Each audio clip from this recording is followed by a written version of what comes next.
We spend our entire lives trying to hold things together, trying to predict, to plan, to control. We convince ourselves that if we just do everything right, we'll finally reach a place where life stops surprising us. But no matter how much we prepare, life has a way of humbling us. It slips through our fingers, changes direction, laughs at our plans. And in those moments when everything falls apart, we begin to see the truth. That control, as we know it, is mostly an illusion. We're taught to believe control equals power. But what if it's actually the source of our deepest suffering? What if the need to control is what keeps us trapped? This is the illusion of control. The quiet, invisible force shaping our fears, our relationships, and even our sense of self. From the moment we're born, control becomes our survival instinct.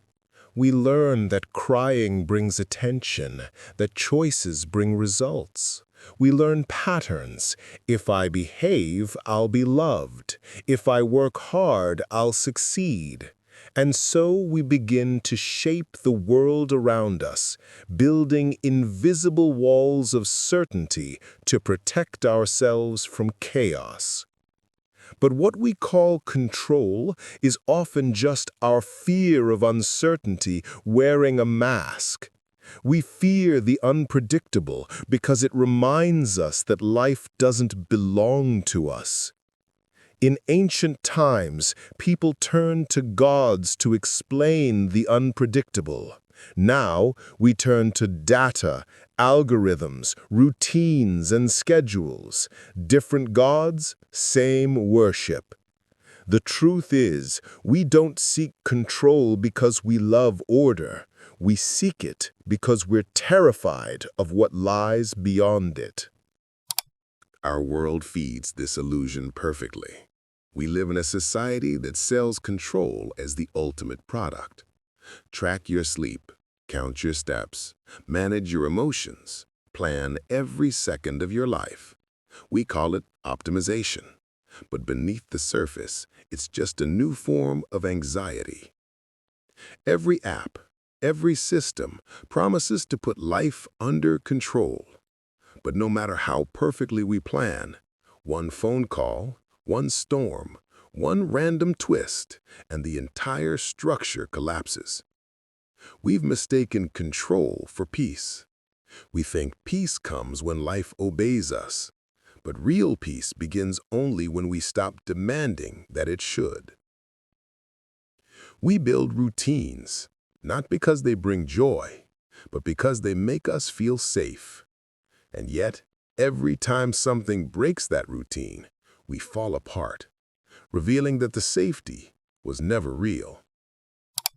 At the heart of control lies the ego, the part of us that says, I am the center. If I plan hard enough, I can bend the universe. The ego doesn't seek truth, it seeks dominance. It wants to be the author of everything, even destiny. But control is how the ego hides its fear. It fears surrender, because surrender feels like death to it. And so it builds walls of certainty, a fortress of identity. I am this. I am not that. I know who I am. But when life begins to challenge that story, the walls begin to crack. A breakup, a loss, a sudden change, and the ego panics because the illusion is falling. The more rigid the control, the harder the collapse. At the heart of control lies the ego, the part of us that says, I am the center. If I plan hard enough, I can bend the universe. The ego doesn't seek truth. It seeks dominance. It wants to be the author of everything, even destiny. But control is how the ego hides its fear. It fears surrender because surrender feels like death to it. And so it builds walls of certainty, a fortress of identity. I am this. I am not that. I know who I am. But when life begins to challenge that story, the walls begin to crack. A breakup, a loss, a sudden change, and the ego panics because the illusion is falling. The more rigid the control, the harder the collapse. At some point, life tests every illusion. The job you thought was secure disappears. The relationship you believed in dissolves. Your health, your plans, your identity, all shift in an instant. It feels cruel. It feels unfair. But beneath that chaos lies an invitation to wake up. Because it's only when control fails that we begin to truly see. You realize you never controlled your future. You never controlled others. You barely even control your own thoughts. You've been trying to command the ocean with a teaspoon in your hand.